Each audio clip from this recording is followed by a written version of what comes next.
മരണത്തിന്റെ തൊട്ടു മുമ്പ് വരെ ഗസയിൽ ഇസ്രായേൽ നടത്തുന്ന മനുഷ്യക്കുരുതി ക്യാമറ കണ്ണുകൾ കൊണ്ട് ഒപ്പിയെടുത്ത് ലോകത്തിനു മുന്നിലെത്തിച്ച മാധ്യമപ്രവർത്തകൻ അനസ് അൽ ഷെരീഫിന്റെ ഒസ്യത്തിലെ വരികൾ ലോകത്തിന്റെ നൊമ്പരമാവുകയാണ്. അൽ ജസീറ അറബിക് കറസ്പോണ്ടന്റായ അനസ് ഉൾപ്പെടെ 5 മാധ്യമപ്രവർത്തകരെയാണ് ഇസ്രായേൽ കൊന്നൊടുക്കിയത്. കറസ്പോണ്ടന്റ് മുഹമ്മദ് റെയ്ക്ക്, ക്യാമറ ഓപ്പറേറ്റർമാരായ Ibrahim Zaher, Mohammed Noufal, Moamen അലിവ എന്നിവരാണ് കൊല്ലപ്പെട്ട സഹപ്രവർത്തകർ. ഗസയിലെ മരണമുനമ്പിലൂടെ വംശഹത്യയുടെ നേർക്കാഴ്ചകൾ ഒപ്പിയെടുക്കാൻ നിർഭയം ഇറങ്ങിപ്പോകുമ്പോൾ മരണം മുന്നിൽ കണ്ടിരുന്നുവെന്ന് വ്യക്തമാക്കുന്നതാണ് കൊല്ലപ്പെട്ട ശേഷം അനസ് അൽ ഷെരീഫിന്റെ എക്സ് അക്കൗണ്ടിലൂടെ പുറത്തുവന്ന അവസാന സന്ദേശം. 4 മാസം മുമ്പ് തയ്യാറാക്കി സഹപ്രവർത്തകരെ ഏൽപ്പിച്ച ഒസ്യത്താണ് മരണശേഷം അനസിന്റെ അക്കൗണ്ടിലൂടെ തന്നെ പോസ്റ്റ് ചെയ്തത്. അതിങ്ങനെ: ഇതാണ് എന്റെ അവസാന ഒസ്യത്തും എന്റെ അവസാന സന്ദേശവും.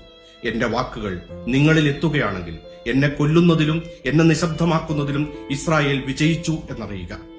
അള്ളാഹുവിന്റെ സമാധാനവും കരുണയും നിങ്ങളിൽ ഉണ്ടാവട്ടെ. ജബാലിയ അഭയാർത്ഥി ക്യാമ്പിലെ ഇടവഴികളിലും അയൽപ്പക്കങ്ങളിലും ഞാൻ ജീവിതത്തിലേക്ക് കണ്ണു തുറന്നതു മുതൽ എന്റെ ജനങ്ങൾക്ക് പിന്തുണയും ശബ്ദവുമാകാൻ ഞാൻ എന്റെ എല്ലാ പരിശ്രമവും ശക്തിയും ചെലുത്തിയെന്ന് അള്ളാഹുവിനറിയാം. എന്റെ കുടുംബത്തോടും പ്രിയപ്പെട്ടവരോടുമൊപ്പം അഷ്കലോണിലേക്ക്, ഞങ്ങളുടെ യഥാർത്ഥ ജന്മനാട്ടിലേക്ക് മടങ്ങാൻ കഴിയും വിധം അള്ളാഹു എന്റെ ആയുസ് വർദ്ധിപ്പിക്കുമെന്നായിരുന്നു പ്രതീക്ഷ.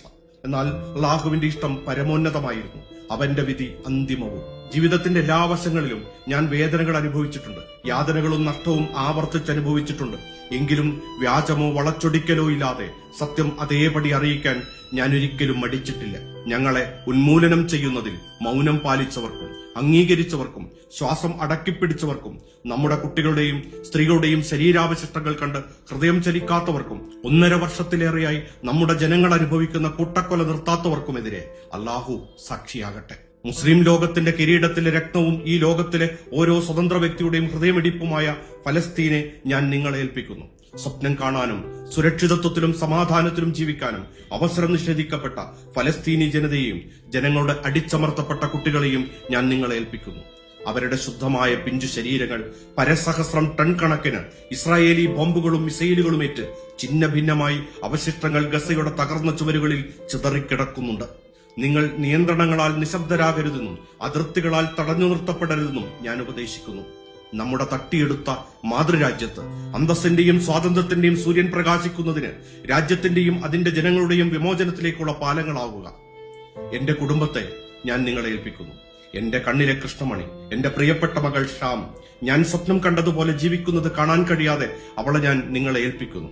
എന്റെ പ്രിയപ്പെട്ട മകൻ സലാഹിനെ ഞാൻ നിങ്ങളെ ഏൽപ്പിക്കുന്നു. അവൻ ശക്തനാകുന്നതുവരെ അവന് താങ്ങും കൂട്ടുമായിരിക്കണമെന്ന് ഞാൻ ആഗ്രഹിച്ചു.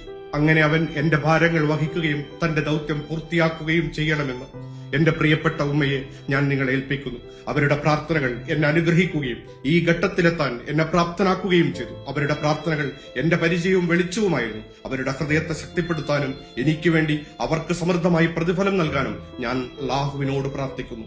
എന്റെ ജീവിത സഖി പ്രിയപത്നി ഉമ്മു സലാഹ് ബയാനെയും ഞാൻ നിങ്ങളെ ഏൽപ്പിക്കുന്നു. യുദ്ധം ഞങ്ങളെ നീണ്ട ദിവസങ്ങളും മാസങ്ങളും വേർപെടുത്തി. പക്ഷേ അവൾ തന്റെ ഉടമ്പടിയിൽ ഉറച്ചു വളയാത്ത ഒലിവ് തടി പോലെ നിവർന്നു നിന്നു. ക്ഷമയും സംതൃപ്തിയും നിലനിർത്തി. എന്റെ അഭാവത്തിൽ അവൾ എല്ലാ ശക്തിയോടും വിശ്വാസത്തോടും കൂടി അമാനത്ത് ശിരസാ വഹിച്ചു. സർവശക്തനായ അല്ലാഹുവിന് ശേഷം നിങ്ങൾ അവളുടെ ചുറ്റുന്നിരുന്ന് അവളെ സംരക്ഷിക്കണമെന്ന് ഞാൻ നിങ്ങളോട് അഭ്യർത്ഥിക്കുന്നു. ഞാൻ മരിക്കുകയാണെങ്കിൽ എന്റെ തത്വങ്ങളിൽ ഉറച്ചു നിന്നുകൊണ്ട് ഞാൻ മരിക്കും. അള്ളാഹുവിന്റെ വിധിയിൽ ഞാൻ സംതൃപ്തനാണെന്നും അവനുമായുള്ള കൂടിക്കാഴ്ചയിൽ വിശ്വസ്തനാണെന്നും അള്ളാഹുവിന്റെ അടുക്കൽ എനിക്കുള്ളത് കൂടുതൽ മികച്ചതും നിലനിൽക്കുന്നതുമാണെന്ന് ഉറപ്പുണ്ടെന്നും ഞാൻ സാക്ഷ്യം വഹിക്കുന്നു. അല്ലാഹുവേ, രക്തസാക്ഷികളുടെ കൂട്ടത്തിൽ എന്നെ സ്വീകരിക്കണമേ. എനിക്ക് സംഭവിച്ചതും സംഭവിക്കാനുള്ളതുമായ പാപങ്ങൾ പൊറുക്കണമേ. എന്റെ രക്തത്തെ എന്റെ ജനത്തിനും കുടുംബത്തിനും സ്വാതന്ത്ര്യത്തിലേക്കുള്ള പാത തെളിക്കുന്ന പ്രകാശമാക്കണമേ. എനിക്ക് വീഴ്ച പറ്റിയിട്ടുണ്ടെങ്കിൽ നിങ്ങൾ എന്നോട് ക്ഷമിക്കണം.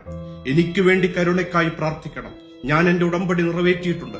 ഞാൻ ഒരിക്കലും മാറുകയോ മാറ്റുകയോ ചെയ്തിട്ടില്ല. ഗസയെ നിങ്ങൾ മറക്കരുത്.